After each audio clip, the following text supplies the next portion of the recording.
Chapter 2. The road north narrowed into a wagon track, hard-packed by iron shoes and cartwheels.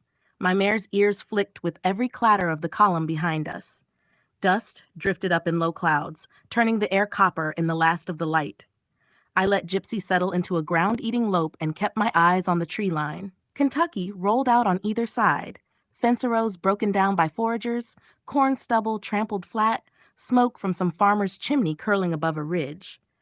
It might have looked peaceful to a man with no skin in the game, but I knew better. Every barn could hide a rifle, every hedgerow a musket barrel waiting to bark. Mo was out to the right, just a flicker between the oaks and sycamores. He rode light, almost lazy in the saddle, but I knew his eyes were cutting the ground like a hawk's. That long braid swung behind him, dark against his shirt, and the sharps lay easy across his lap. He didn't fidget, didn't slouch, just rode like the land itself would tell him its secrets if he listened close enough. I kept to the left, scanning low ground where a man might belly down with a carbine. Once I reined up, leaned forward in the saddle, and studied a gap where cattle had pushed through.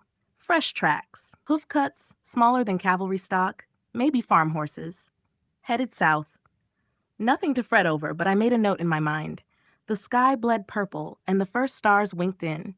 The heat had gone with the sun, leaving that heavy, breathless stillness. I tugged at my pipe out of habit, then remembered it was back in my coat. Fine by me. Smoke gives a man away faster than noise. Behind me, the bugles called once, short and sharp. The column was tightening, Morgan's officers driving the men forward.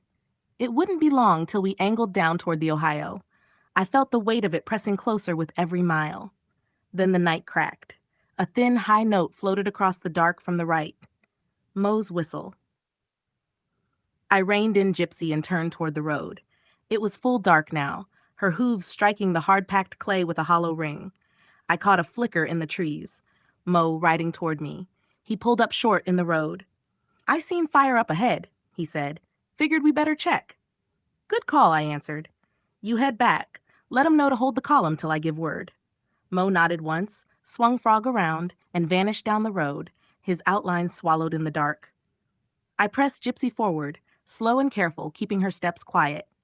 The glow grew brighter through the timber. At 100 yards, I slid off to a walk, reins in my left hand. Colt Navy eased from its holster in my right. 50 yards, 30. The smell of wood smoke was thick now. The firelight spilled across a wagon and a team hitched nearby. Just 2, maybe 3 shadows hunched close to the flames. I paused, listening. Their voices carried low, easy, talk of crops and fence lines. Kentucky boys, by the sound of it. I eased a little closer, still wary. "Hey, boys," I called, stepping into the circle of light. They jerked around quick, eyes wide but settled some when they saw I was alone. "I'm a scout," I said. Checking the road ahead. One of them lifted a hand. "We're just farmers, local folk." I nodded, but kept my Navy loose in my grip as I stepped closer to the fire. They looked harmless enough, mud-stained hands, boots cracked from the plow. "Well, we've got a cavalry unit coming through behind me," I told them. "Just making sure the road's clear. You boys coming from up ahead?" The taller one nodded. "Yesterday, from the river. Haven't seen a soul. Just good Kentucky stock and open road." I grunted. "Fair enough. You boys have a good night." Swinging back into the saddle, I turned Gypsy toward the dark. Once clear of the firelight, I lifted my turkey bone whistle and sent 2 short blasts, one long. I waited. No answer yet, but I knew the column would be moving. Dawn found us still riding north. By my reckoning, we weren't more than 15 miles from the Ohio. I started watching for a spot to break. Bellies were empty, men restless. I hadn't had a decent meal since noon yesterday, and right then a gnawed possum bone might have tasted pretty good. I grinned at the thought. Truth was, I never much cared for possum, but in a pinch, a man eats what a man has. We came to a clearing with a stand of oaks and a trickle of water close by. I tied Gypsy to a tree, stacked some deadfall for a fire, and set to work.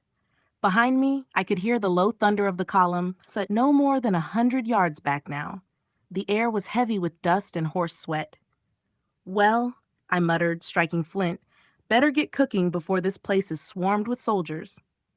I dug in my pack, pulled out a chunk of salt pork and a cold biscuit, speared the pork on a forked stick, set it across the flames, and let the fat begin to hiss.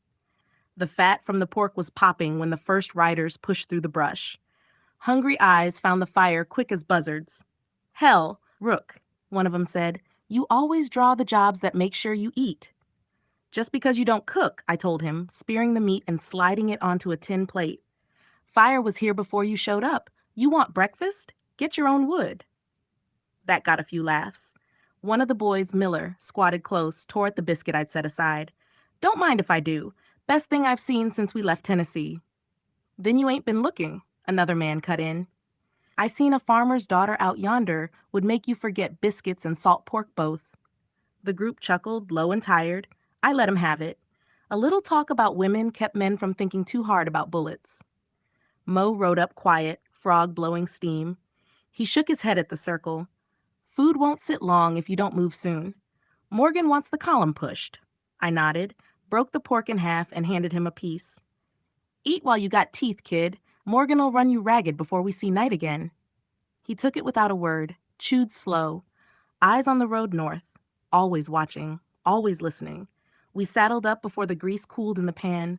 The bugle sounded short, sharp, and the column fell into line. Morgan wasn't wasting time.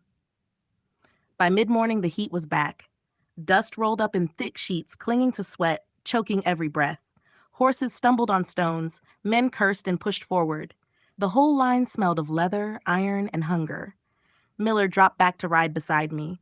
You reckon Morgan's got sense enough to keep us out of a scrape? I spat in the dirt. Depends what you call sense. Man wants his glory. Problem is, glory don't feed horses.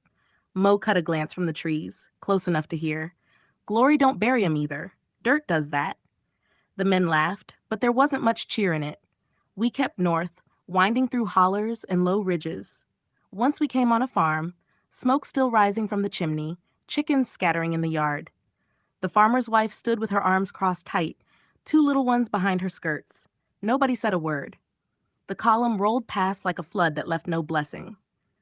By afternoon, the land began to level, trees thinning out. I could smell the river before I saw it, muddy, broad, carrying the whole summer on its back. My gut tightened. Every mile we rode closer, the harder it would be to pull loose if Morgan blundered. I sent Mo wide again, his whistle ready if he spotted trouble.